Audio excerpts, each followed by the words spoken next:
ძალიან დიდ ყურადღებას ვაქცევთ კარმულ ასტროლოგიაში, შავი მთვარის მდებარეობას, სახლში, ნიშანში, ასპექტებს, განსაკუთრებით თუ შეერთებები არის, ხოლმე ან ოპოზიცია არის. კვადრატურად ზუსტი უნდა იყოს მუშაობს, მაგრამ ზოგადად შეერთება ყოველას ეძლიერი არის და ეს უკვე რაღაც კარმულ მიჯაჭულობებს გვაჩვენებს, კით რომ კარმული ასტროლოგია ის განიხილავს როგორც წინა ცხოვრებებიდან მოტანილი ნეგატიური კარმა, თუმცა თერაპეულად ვისაც მუშაობ, მაგალითად, ეს არის ფონი, რომელიც ამ ცხოვრებაშიც დაგვაკლდა საკმაოდ სერიოზულად, ხო? კარმული ასტროლოგია იძახის ჩვენ, სადაც შავი მთვარე გვაქვს, ან კარმული ესეთი მძიმე ასპექტები გვაქვს ამ ცხოვრებაში, რაც არის, გაცილებით მძიმე იყო წინა ცხოვრებებში, ან მძიმედ მიდიოდა როგორც ტრამვა, მაგალითად წინა ცხოვრებებში, ხო, რომელიც სულს მოყვება ბევრი ინკარნაცია, ესე ამბობს კარმული ასტროლოგია.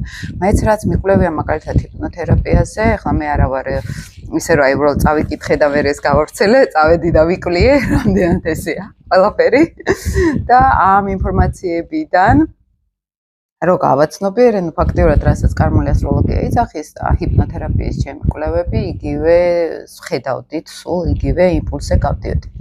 ანუ მოკლედ რო ვთქვათ, ფსიქოთერაპიულად რაც არის ეს არქეტიპები ადამიანში, ხო?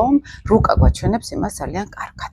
სად არის ადამიანში ღრმა კომპლექსები, ან ღრმა ტრამვები, ან ღრმა მოთხოვნილებები. ამ სქემაზე ძალიან ბევრი ვიდეოში მაქვს ხოლმე საუბარი და ჯგუფური ტრენინგებიც მაქვს ამის დამუშავებაზე, მაგრამ ინდივიდუალური თერაპიებიც მაქვს ამ თემაზე, იმიტომ რომ მე თვითონ ძალიან ბევრი წელი ვიმუშავე ინდივიდუალურად ჩემ თავზეც, ბევრ სხვადასხვა თერაპევტთან, ბევრ სხვადასხვა მიმართულებებზე და მივხვდი, რომ ძირითადად ამ ყველაფრის გაერთიანება რეალურ შედეგს იძლევა, ცალკე არ არის ესეთი ეფექტური, იმიტომ რომ ჩვენ გავდივართ ყველაზე ღრმა ფსიქოლოგიურ ტრამვებთან, რომელიც კარმულ ასტროლოგიაში ეს არა მარტო ჩვენი პირადი ტრამვები არის, ეს გენეტიკური გზავნილებიც არის, ხო, ოჯახურ სცენარებში, სად იყო რაღაცა არასწორად, სად იყო რაღაც ენერგია, რომელიც ჩვენში გაიყო როგორც არაცნობიერში, როგორც იუნგისეული ჭრილი, მაგრამ შინაგანად ეს არის ჩვენი ის ნაწილი, რომელიც არის ტრამვირებული. ამ ნაწილთან არის ხოლმე შეხვედრა საჭირო, ეს როცა უკვე თერაპიულად ჩავდივართ.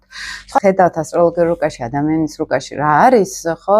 იქ ვიცით უკვე წინასწარ რა ხდება, რა პრობლემები აქვს ადამიანს, რა ტრამვები აქვს, თუმცა ამავე დროს ჩვენ არ ვიცით მას როგორ შეუძლია ეს ან გადალახოს, ან იცხოვროს, ან ზუსტად ინდივიდუალურად როგორ გამოვლინდა მასში, ხო?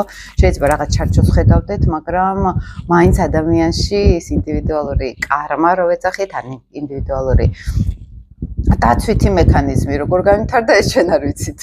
ასე რომ მან უკვე თერაპიულ პროცესში განსაკუთრებით იკვეთება, როგორ უნდა იმუშაოს ადამიანმა თავის თავზე, რა არის მისი ძლიერი მხარე, თუმცა თეორიულად ხედავთ ხოლმე, მაგრამ ეს უკვე პრაქტიკაში ცოტა სხვანაირად ვლინდება ხოლმე.